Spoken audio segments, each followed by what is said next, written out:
কিশোরী, তরুণ তরুণী, ছাত্রছাত্রী, বয়স্ক, বৃদ্ধ, পুরুষ, মহিলা সবাইকে সালাম জানাচ্ছি। আসসালামু আলাইকুম। শুরুতেই স্মরণ করছি মুক্তিযুদ্ধের লাখো লাখো শহীদ এবং গত জুলাই আগস্ট মাসে ফ্যাসিবাদের বিরুদ্ধে ছাত্র শ্রমিক জনতার অভ্যুত্থানে নিহত সকল শহীদকে। সবাইকে জানাচ্ছি আমার সশ্রদ্ধ সালাম ও গভীর শ্রদ্ধা। আরো স্মরণ করছি তাদের ফ্যাসিবাদী শক্তির বিরুদ্ধে লড়াই করে যারা আহত হয়েছে, পঙ্গুত্ব বরণ করেছে, চোখের দৃষ্টি হারিয়েছে, যারা ৯ দফা নিয়ে দাঁড়িয়েছে, যারা ১ দফা নিয়ে দাঁড়িয়েছে, যারা দেশকে এক হিংস্র স্বৈরাচারের হাত থেকে বাঁচিয়ে। ছাত্র শ্রমিক জনতার অভূতপূর্ব গণ অভ্যুত্থানের পর ফ্যাসিস্ট সরকার প্রধান পালিয়ে গেলে দেশ সরকার শূন্য হয় সাময়িকভাবে। পুলিশ প্রশাসন এ সময় সম্পূর্ণ নিষ্ক্রিয় হয়ে পড়লে উদ্বেগজনক এক পরিস্থিতির সৃষ্টি হয়। স্বৈরশাসনে বিপর্যস্ত এই দেশকে আমাদের সবাইকে মিলে পুনর্গঠন করতে হচ্ছে। জুলাই আগস্ট বিপ্লবের পর আমরা এমন একটি দেশ হাতে পেয়েছি যার সর্বত্র ছিল বিশৃঙ্খলা। স্বৈরশাসন টিকিয়ে রাখতে আইন শৃঙ্খলা বাহিনীকে জনগণের মুখোমুখি দাঁড় করিয়ে দেওয়া হয়েছিল। বিপ্লব চলাকালে প্রায় ১,৫০০ ছাত্র শ্রমিক জনতার শহীদে মৃত্যু হয়। আমাদের সরকার প্রতিটি মৃত্যুর তথ্য অত্যন্ত যত্নের সাথে জোগাড় করছে। এই বিপ্লবে আহত হয়েছে ১৯,৯৩১ জন। আহতদের জন্য ঢাকার ১৩টি হাসপাতাল সহ বিভিন্ন বিশেষায়িত হাসপাতালে চিকিৎসার ব্যবস্থা করা হয়েছে। প্রতিটি হত্যার বিচার আমরা করবই। জুলাই আগস্ট হত্যাকাণ্ডের বিচারের যে উদ্যোগ আমরা নিয়েছি তার কাজও বেশ ভালোভাবে এগিয়ে যাচ্ছে। কেবল জুলাই আগস্ট হত্যাকাণ্ডই নয়, আমরা গত ১৫ বছরে সব অপকর্মের বিচার করব।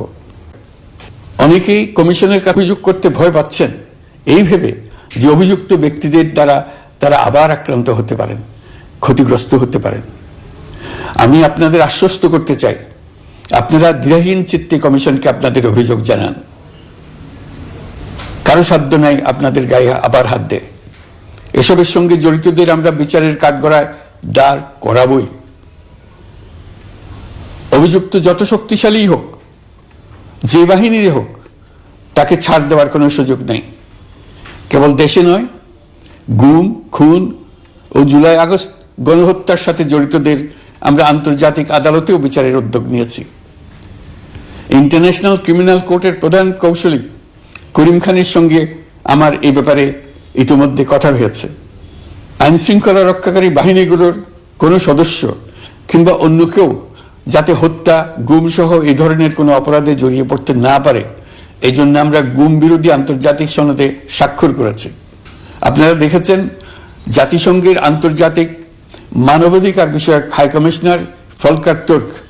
প্রিয় দেশবাসী, আমি আগেও জানিয়েছি, আবারও জানাচ্ছি, গণ অভ্যুত্থানে সকল শহীদদের পরিবারকে পুনর্বাসন করা হবে, একজনও বাদ যাবে না। সকল আহত শিক্ষার্থী, শ্রমিক জনতার চিকিৎসার সম্পূর্ণ ব্যয় সরকার বহন করবে। আহতদের দীর্ঘমেয়াদী এবং ব্যয়বহুল চিকিৎসা এবং শহীদদের পরিবারের দেখাশোনার জন্য স্বাস্থ্য মন্ত্রণালয়ের নেতৃত্বে একটি পূর্ণাঙ্গ তালিকা প্রস্তুত করা হয়েছে। প্রতিটি শহীদ পরিবারকে সরকারের পক্ষ থেকে ৩০ লক্ষ টাকা দেওয়া হচ্ছে। যারা বুলেটের আঘাতে তাদের দৃষ্টিশক্তি হারিয়েছেন তাদের চিকিৎসার জন্য নেপাল থেকে কর্নিয়া আনার ব্যবস্থা করা হয়েছে এবং যাদের প্রয়োজন তাদেরকে সরকারের পক্ষ থেকে বিদেশে চিকিৎসার জন্য পাঠানো হচ্ছে। জুলাই অভ্যুত্থানের কোনো শহীদ এবং আহত ছাত্র, শ্রমিক চিকিৎসা সেবা এবং পুনর্বাসন পরিকল্পনা থেকে বাদ যাবে না। এটি অন্তর্বর্তীকালীন সরকারের অঙ্গীকার। ফাউন্ডেশনকে সরকার ১০০ কোটি টাকা অনুদান দিয়েছে। এছাড়াও জুলাই আগস্ট বিপ্লবে শহীদ পরিবারের পুনর্বাসন ও আহতদের সর্বোত্তম চিকিৎসা নিশ্চিত করার জন্য সমাজ কল্যাণ মন্ত্রণালয়ের পক্ষ থেকে $৫ মিলিয়ন একটি বরাদ্দ প্রস্তাব অর্থনৈতিক সম্পর্ক বিভাগের মাধ্যমে বিশ্ব ব্যাংকে পাঠানো হয়েছে। পতিত স্বৈরাচার পুলিশকে দলীয় কর্মীর মতো ব্যবহার করেছে। বাধ্য হয়ে তাদের অনেকেই গণহত্যায় অংশ নিয়েছেন। খুবই স্বাভাবিক প্রতিক্রিয়া হিসেবে তারা জনরোষের শিকার হয়েছেন। এতে তাদের মনোবল অনেক কমে যায়।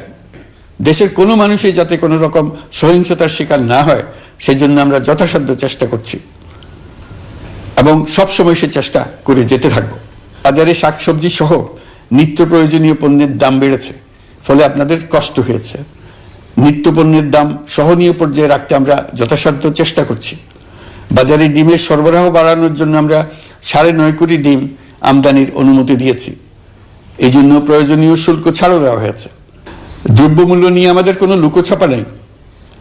মূল্যস্ফীতির পূর্ণ তথ্য জনগণের সামনে তুলে ধরা হচ্ছে। মূল্যস্ফীতি রোধে উচ্চ সুদের হার নির্ধারণ সহ একাধিক নীতিগত সিদ্ধান্ত নেওয়া হয়েছে, যার মধ্যে রয়েছে শস্য আমদানিতে এলসি সীমা অপসারণ এবং সরবরাহ চেইন সংক্ষিপ্ত করা। সামান্য হলেও জ্বালানি তেলের মূল্য কমানো হয়েছে।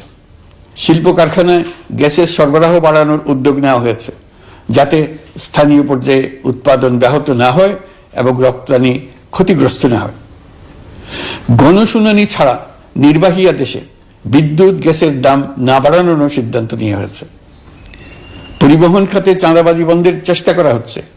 আমরা আশা করি বাজারে রাজনৈতিক দলগুলোর সঙ্গে আমাদের নিয়মিত যোগাযোগ অব্যাহত রেখেছি। বিভিন্ন ইস্যুতে তাদের মতামত নিয়ে যাচ্ছি। সরকারের সিদ্ধান্ত গ্রহণে এসব মতামত অনেকাংশে প্রতিফলিত হচ্ছে। চলমান সংস্কার প্রক্রিয়ায় তাদের প্রতিটি মতামত সক্রিয়ভাবে বিবেচনায় নেওয়া হচ্ছে। আমরা আশা করছি নির্ধারিত সময়ে ডিসেম্বর-জানুয়ারির মধ্যেই সংস্কার কমিশনগুলো তাদের সুপারিশমালা সরকারের কাছে পেশ করতে পারবে। সকলের ঐক্যমত্যের ভিত্তিতেই আমরা সংস্কার প্রস্তাব চূড়ান্ত করব। নির্বাচন কবে হবে এই প্রশ্ন আপনাদের সবার মনেই আছে, আমাদের মনেও সারাক্ষণ আছে। আপনারা লক্ষ্য করেছেন নির্বাচন আয়োজনের লক্ষ্যে আমরা প্রয়োজনীয় পদক্ষেপ নিতে শুরু করেছি। নির্বাচন কমিশন ভোটার তালিকা হালনাগাদ সহ আরও কিছু কাজ শুরু করে দিতে পারবে, যা একটা অবাধ নির্বাচনের সাথে সরাসরি সম্পৃক্ত। প্রথমবারের মতো প্রবাসী বাংলাদেশিরা পোস্টাল ব্যালটের মাধ্যমে যাতে তাদের ভোটাধিকার প্রয়োগ করতে পারে, সে লক্ষ্যেও সরকার কাজ করছে। রাষ্ট্র ব্যবস্থায় সংস্কার আমাদের এই সরকারের অন্যতম অঙ্গীকার। আপনারাই আমাদেরকে এই ম্যান্ডেট দিয়েছেন। যেই 6টি সংস্কার কমিশন আমরা শুরুতে গঠন করেছিলাম, তারা ইতিমধ্যে তাদের কার্যক্রম অনেক দূর এগিয়ে নিয়েছে। বিভিন্ন গণমাধ্যমে আপনারা তাদের কার্যক্রমের আপডেটও দেখছেন। প্রথম 6টি সংস্কার কমিশনের মধ্যে একটি হলো নির্বাচন সংস্কার কমিশন। নির্বাচন অনুষ্ঠানের জন্য এই কমিশনের সুপারিশমালা অত্যন্ত জরুরি। তাদের প্ল্যাটফর্মে যান, আপনার মতামত খোলাখুলিভাবে তুলে ধরুন। আপনি দেশের মালিক, আপনি বলে দিন আপনি কি চান, কিভাবে চান। নির্বাচন নিয়ে আপনাদের সকল বক্তব্য বিনা দ্বিধায় বলতে থাকুন। আপনার মনের কথা তুলে ধরুন। আমার অনুরোধ, সংস্কারের কথাটাও একই সঙ্গে বলুন। সংস্কারকে পাশ কাটিয়ে যাবেন না। নির্বাচনের কথা বলার সঙ্গে নির্বাচন ও অন্যান্য ক্ষেত্রে সংস্কারের কথাটিও বলুন। সংস্কার হলো জাতির দীর্ঘমেয়াদী জীবনী শক্তি। সংস্কার জাতিকে, বিশেষ করে আমাদের তরুণ তরুণীদের নতুন পৃথিবী সৃষ্টির সুযোগ দেবে। জাতিকে বঞ্চিত করবেন না। নির্বাচন আয়োজনে যে সংস্কার কমিশনের সুপারিশমালায় রাজনৈতিক দলসমূহ এবং দেশের সকল মানুষের মতামত অপরিহার্য, সেই কমিশন হলো সংবিধান সংস্কার কমিশন। এই সুকীয় সংস্কার কাজ শেষ করেই আমরা আপনাদের কাঙ্ক্ষিত নির্বাচন আয়োজন করব। ততদিন পর্যন্ত আমি আপনাদের ধৈর্য ধারণ করার অনুরোধ করব। আমরা চাইব আমরা যেন এমন একটি নির্বাচন ব্যবস্থা সৃষ্টি করতে পারি যা যুগ যুগ ধরে অনুসরণ করা যাবে। এর ফলে সাংবৎসরিক রাজনৈতিক সংকট থেকে আমাদের দেশ রক্ষা পাবে। এই জন্য প্রয়োজনীয় সময়টুকু আমি আপনাদের কাছ থেকে চেয়ে নিচ্ছি। নির্বাচনী সংস্কারের সিদ্ধান্ত হয়ে গেলে খুব দ্রুত আপনারা নির্বাচনের রোডম্যাপও পেয়ে যাবেন। অন্তর্বর্তী সরকার সৃষ্টি হয়েছে রাজনীতিকে নীতির কাঠামোয় আনার জন্য এবং রাজনীতির জন্য নতুন পরিবেশ সৃষ্টির নিবিড় আকাঙ্ক্ষা থেকে। এই আকাঙ্ক্ষা পূরণ করা থেকে জাতিকে বঞ্চিত করবেন না। নির্বাচনের ট্রেন যাত্রা শুরু করেছে, এটা আর থামবে না। কিন্তু যেতে যেতে আমাদের অনেকগুলো কাজ সেরে ফেলতে হবে। এই ট্রেন শেষ আসবে, সেটা নির্ভর করবে কত তাড়াতাড়ি আমরা তার জন্য রেল লাইনগুলো বসিয়ে দিতে পারি, আর তা হবে রাজনৈতিক দলসমূহের ঐক্যমত্যের মাধ্যমে। ইতিমধ্যে অন্যান্য সংস্কার কমিশনের সুপারিশমালা নিয়ে আলাপ চলতে থাকবে। নির্বাচন ছাড়াও আরো গুরুত্বপূর্ণ সংস্কার করার ব্যাপারে ঐক্যমত গঠনের জন্য অতিরিক্ত সময় প্রয়োজন হতে পারে। দেশবাসীর কাছে, বিশেষ করে রাজনৈতিক দলগুলির কাছে আমরা ক্রমাগতভাবে প্রশ্ন তুলতে থাকব, কি কি সংস্কার নির্বাচনের আগে আপনারা করে নিতে চান। দেশে সংগঠিত অন্যান্য অপরাধের বিচার প্রক্রিয়া ত্বরান্বিত করার জন্য দেশের বিভিন্ন জেলায় সহস্রাধিক প্রসিকিউটর নিয়োগ দেওয়া হয়েছে। হাইকোর্টে ইতিমধ্যে নিয়োগ দেওয়া হয়েছে 23 জন নতুন বিচারক। বিচার বিভাগকে ঘুষ ও দুর্নীতিমুক্ত করার জন্য সম্ভব সব ধরনের চেষ্টাই করা হচ্ছে। বিচারপতিদের নিয়মতান্ত্রিক উপায়ে শাস্তিমূলক ব্যবস্থা গ্রহণের জন্য সুপ্রিম জুডিশিয়াল কাউন্সিল পুনর্বহাল করা হয়েছে। শুধু বিচার বিভাগই নয়, সর্বগ্রাসী দুর্নীতির হাত থেকে দেশের সব খাতকেই রক্ষা করতে আমরা সচেষ্ট হয়েছি। দুর্নীতি দমন কমিশন পুনর্গঠনের কাজ প্রায় শেষ পর্যায়ে। দুর্নীতি ও অর্থ পাচারে অভিযুক্ত প্রভাবশালী 150 ব্যক্তির তালিকা তৈরি এবং 79 জনের বিরুদ্ধে অনুসন্ধান শুরু হয়েছে। 15% হারে আয়কর পরিশোধ করে অপ্রদর্শিত পরিসম্পদ অর্থাৎ কালো টাকা সাদা করার বিধান বাতিল করা হয়েছে। সরকারি কার্যক্রমকে গতিশীল করতে বিভিন্ন পর্যায়ের 19,084 জন কর্মকর্তা কর্মচারীকে পদোন্নতি, 13,429 জনকে বদলি এবং 12,636 জনের বিরুদ্ধে শাস্তিমূলক ব্যবস্থা গ্রহণ করা হয়েছে। গুরুত্বপূর্ণ নীতি নির্ধারণী সিদ্ধান্ত গ্রহণ করা হয়েছে। ছাত্রছাত্রীদের দাবি মেনে ইতিমধ্যে সরকারি চাকরির বয়সসীমা 32-এ উন্নীত করা হয়েছে। আমরা জানি আমাদের কাছে আপনাদের আরো অনেক দাবি দেওয়া আছে। দীর্ঘদিনের অপশাসন, অত্যাচার, অনাচারের ফলে আপনাদের মনে অনেক ক্ষোভ পঞ্জীভূত হয়েছে। দেশে বাক স্বাধীনতা না থাকায় আমরা কেউ আমাদের মতামত, দাবি দেওয়া প্রকাশ করতে পারিনি। আমরা আপনাদের প্রতিটি দাবির প্রতি সহানুভূতিশীল। আমরা ধৈর্য সহকারে আপনাদের কথা শুনতে চাই, কিন্তু সেজন্য আপনারা সড়ক অবরোধ করে জনদুর্ভোগ সৃষ্টি করলে আমাদের সকলেরই অসুবিধা হয়। আমাদের একান্ত অনুরোধ, আপনারা নির্দিষ্ট চ্যানেল মেনটেন করে আপনাদের দাবি দেওয়া পেশ করবেন। আমাদের বৃহৎ রপ্তানি পণ্য গার্মেন্টস শিল্পে গত কিছুদিন ব্যাপক অস্থিরতা বিরাজ করছে। ফ্যাসিস্ট সরকারের সুবিধাভোগী বেশ কিছু গার্মেন্টস মালিক পালিয়ে যাওয়ায় শ্রমিকদের বেতন ভাতা নিয়ে অনিশ্চয়তা তৈরি হয়েছে। শ্রমিকরা তাদের দীর্ঘদিনের বঞ্চনার প্রতিবাদ জানাতে এবং অনিশ্চয়তা থেকে মুক্তি পেতে রাস্তায় নেমে আসে।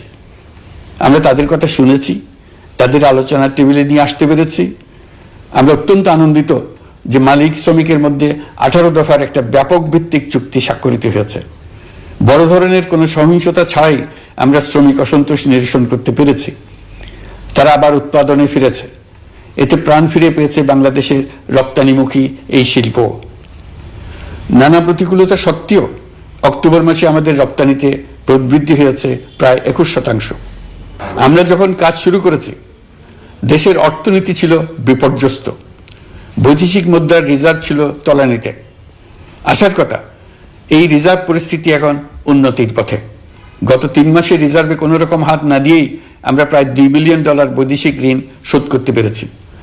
জ্বালানি তেল আমদানিতে পুঞ্জীভূত বকেয়ার পরিমাণ $478 মিলিয়ন হতে কমিয়ে $160 মিলিয়ন আনতে পেরেছি। অর্থনীতি পুনরুদ্ধারে আমরা সর্বাত্মক চেষ্টা চালিয়ে যাচ্ছি। বিশ্বব্যাংক, IMF সহ বিভিন্ন দাতা সংস্থা ইতিমধ্যে ঋণ ও অনুদান হিসেবে $8 বিলিয়ন দেওয়ার প্রতিশ্রুতি দিয়েছে, যা আমাদের ভঙ্গুর অর্থনীতিকে সচল করতে সক্ষম হবে। পতিত সরকার আমাদের জন্য যে ভঙ্গুর অর্থনৈতিক পরিস্থিতি রেখে গিয়েছে, তাতে রাজস্ব আদায়ে গতি আনতে হিমশিম খেতে হচ্ছে জাতীয় রাজস্ব বোর্ডকে। আগের অর্থ বছরের সংশোধিত বাজেটে বিপুল রাজস্ব ঘাটতি ছিল, যে কারণে এবার শুরু থেকেই রাজস্ব আদায়ের লক্ষ্যমাত্রা অনেক বেড়ে যায়। এর ফলে স্বৈরাচার পতনের পরবর্তী 3 মাসে 9.5% রাজস্ব বৃদ্ধির পরেও লক্ষ্যমাত্রার বিপরীতে 23%-এর বেশি ঘাটতি থেকে যায়। রাজস্ব আদায়ের গতি আনতে আমি এখন অনলাইনে আয়কর রিটার্ন জমা দিতে উৎসাহিত করছি।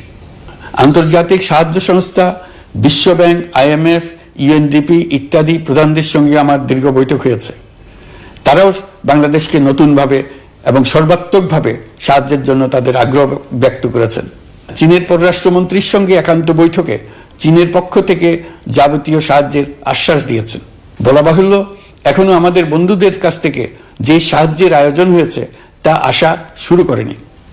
বন্ধু রাষ্ট্রগুলো শুধু যে আমাদের বড় বড় অঙ্কের সাহায্য দিয়ে আসছে তাই নয়, তারা এই সাহায্য দ্রুততম সময়ে আসা শুরু করবে এই প্রতিশ্রুতিও আমাকে দিয়েছেন। এই সাহায্য আসা শুরু করলে আমাদের অর্থনীতি অত্যন্ত মজবুত এবং আকর্ষণীয় অর্থনীতিতে পরিণত হবে। বিদেশি বিনিয়োগকারীরাও নানা রকম বিনিয়োগে উৎসাহিত হয়ে এগিয়ে আসবে। বিনিয়োগকারীদের সঙ্গে এখন থেকে আমরা আলোচনা শুরু করে দিয়েছি। বিশ্বের রাষ্ট্রপুঞ্জের মজলিসে আমরা এখন সম্মানিত এবং প্রশংসিত দেশের অবস্থানে পৌঁছতে পেরেছি। এর কারণে পরাজিত শক্তি নানা কৌশল করেও তাদের দিকে দৃষ্টি আকর্ষণ করতে পারছে না। তারা নানা চেহারা নিয়ে আপনাদের প্রিয়পাত্র হওয়ার চেষ্টা করছে। পরাজিত শক্তির ষড়যন্ত্র থেকে নিজেকে মুক্ত রাখুন, দেশকে মুক্ত রাখুন। এই ব্যাপারে অনড় থাকুন। এমন কিছু করবেন না যা তাদেরকে উৎসাহিত করতে সাহায্য করে। তাদেরকে সকল দিক থেকে নিরাশ করুন। সেটা নিশ্চিত করতে পারলে আমাদের আর কোনো বিষয়ে সংশয় করার প্রয়োজন নেই।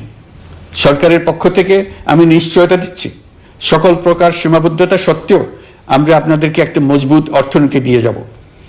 ভবিষ্যতে চলার পথকে সহজগম্য করে যাব। নাগরিক অধিকার সমূহ নিশ্চিত করে যাব। বিপক্ষ শক্তি যত শক্তিশালী হোক, নাশকতা সবকিছু নস্যাৎ করার জন্য প্রস্তুত থাকুন। এবার যে মুক্তি আমরা অর্জন করেছি তা আমাদের কাছ থেকে কেউ যেন ছিনিয়ে নিতে না পারে, তার জন্য সর্বমুহূর্তে প্রস্তুত থাকুন। আপনারা জেনেছেন পতিত সরকার ও তার দোসররা প্রতি বছর দেশ থেকে 12 থেকে 15 বিলিয়ন ডলার পাচার করেছে। দুর্নীতি বিরোধী সংস্থা ট্রান্সপারেন্সি ইন্টারন্যাশনাল বাংলাদেশ সম্প্রতি এই তথ্য দিয়েছে। সচিব সহ বিশ্বের অনেক দেশের সরকার প্রধানের সঙ্গে আমার বৈঠক করার সুযোগ হয়। সচিব সহ বিশ্বের অনেক দেশের সরকার প্রধানের সঙ্গে আমার বৈঠক করার সুযোগ হয়। তারা স্বতঃস্ফূর্তভাবে আমাদের প্রতি সর্বাত্মক সহযোগিতা প্রদানের অঙ্গীকার ব্যক্ত করেছেন। নেপাল, মালদ্বীপ, পাকিস্তান সহ প্রতিবেশী দেশে ফিরে আসার পর এসব দেশের রাষ্ট্রদূত আছেন শতপ্রবৃত্ত হয়ে আমার সঙ্গে দেখা করে তাদের সরকার প্রধানদের অঙ্গীকার পুনর্ব্যক্ত করে গেছেন। তারা সম্পূর্ণ নতুনভাবে আমাদের জন্য সহায়তার নতুন ছক তৈরি করার কাজ শুরু করেছেন। ইউনিয়নের 27 জন রাষ্ট্রদূত একত্র হয়ে সরকারের সঙ্গে আলোচনায় বসেনি।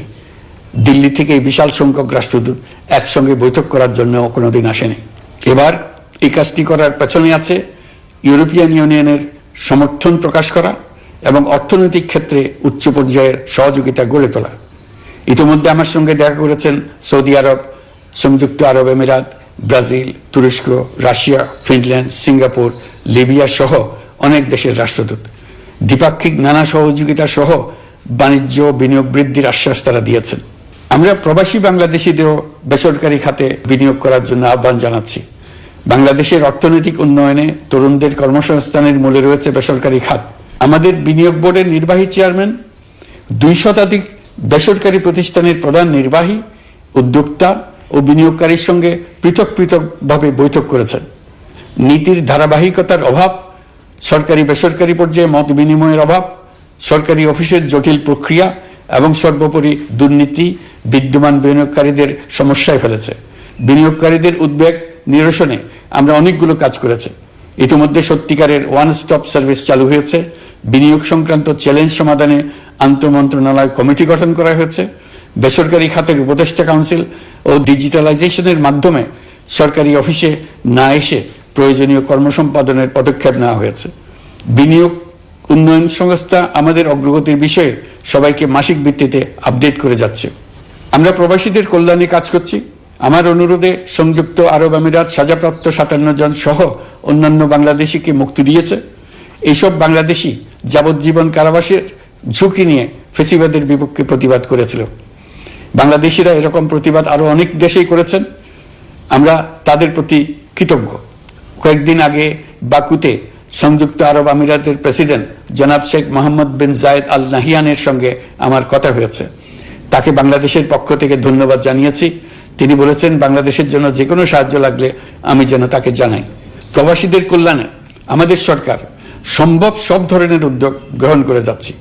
তুরস্কের রাষ্ট্রপতি রিসেপ তাইয়েপ এরদোগানের সাথে আগে আমার টেলিফোনে আলাপ হয়েছে। এবার COP29 সম্মেলনে গিয়ে তিনিও তার স্ত্রীর সঙ্গে অত্যন্ত অন্তরঙ্গ পরিবেশে আলোচনা হয়েছে। বাংলাদেশের প্রতি তার বিশেষ সমর্থনের কথা তিনি বারবার প্রকাশ করেছেন। তুরস্কের একটি বাণিজ্য প্রতিনিধি দল ইতিমধ্যে বাংলাদেশ সফর করেছে। তুরস্ক এদেশের সঙ্গে অর্থনৈতিক সম্পর্ক উন্নয়নের জন্য টার্কিশ ইনভেস্টমেন্ট অথরিটি বা তিকা একটি অফিস ঢাকায় স্থাপনের জন্য ঘোষণা দিয়েছে। এর মাধ্যমে তুরস্কের বিনিয়োগ ও বাণিজ্য বৃদ্ধির উদ্যোগ নেওয়া হবে। এ উদ্দেশ্যে চলতি মাসে একটি উচ্চ ক্ষমতা সম্পন্ন দল তুরস্ক থেকে বাংলাদেশে আসছেন। আপনারা সবাই অবগত আছেন জলবায়ু পরিবর্তন আমাদের জীবনযাত্রার জন্য কিরকম হুমকি হয়ে আসছে। গত এক বছরে বাংলাদেশ প্রায় 15টি প্রাকৃতিক দুর্যোগের শিকার হয়েছে। মানুষের সৃষ্ট নানাবিধ দুর্যোগের পাশাপাশি এসব প্রাকৃতিক দুর্যোগের বিপক্ষেও আমাদের লড়তে হচ্ছে। আজারবাইজানে জলবায়ু সম্মেলনে বিশ্ব নেতৃবৃন্দকে আমি আমার উদ্যোগের কথা জানিয়েছি। সেখানে জাতিসংঘের মহাসচিব, ইউরোপ, এশিয়া, আফ্রিকার অনেক সরকার প্রধানের সঙ্গে আমার দেখা হয়েছে। যতটুকু আলাপ আলোচনা সম্ভব হয়েছে আমি সবার কাছে জলবায়ুর প্রতিকূল প্রভাব মোকাবেলা সহ গণতান্ত্রিক উত্তরণের পথে বাংলাদেশের অগ্রযাত্রায় সহযোগিতা চেয়েছে। তারা সবাই সহযোগিতার অঙ্গীকার করেছেন। আমাদের সরকার স্বচ্ছতা ও জবাবদিহিতায় বিশ্বাসী, তাই আমি সরকারের সকল মন্ত্রণালয়কে নির্দেশ দিয়েছি তাদের নিজ নিজ কাজের বিস্তারিত বিবরণ নিজেদের ওয়েবসাইট ও সামাজিক যোগাযোগ মাধ্যমে প্রকাশ করার জন্য। আমি আমার দপ্তরকেও বলেছি সরকারের সব কাজের বিবরণ যাতে জনগণ জানতে পারে, এই জন্য যেন প্রয়োজনীয় পদক্ষেপ নেওয়া হয়। এই সরকারকে ব্যর্থ করার জন্য, অকার্যকর করার জন্য বিশাল অর্থে বিশ্বব্যাপী এবং দেশের প্রতিটি স্থানে, প্রতিটি প্রতিষ্ঠানে এক মহাপরিকল্পনা প্রতি মুহূর্তে কার্যকর রয়েছে। তাদের একটি বড় প্রচেষ্টা হচ্ছে আমাদের মধ্যে বিভেদ সৃষ্টি করা। পতিত সরকারের নেতৃবৃন্দ যারা এদেশ থেকে বিপুল পরিমাণ অর্থ পাচার করে নিয়ে গেছে, সেই অর্থে বলীয়ান হয়ে তারা দেশে ফিরে আসার জন্য চেষ্টা করে যাচ্ছে।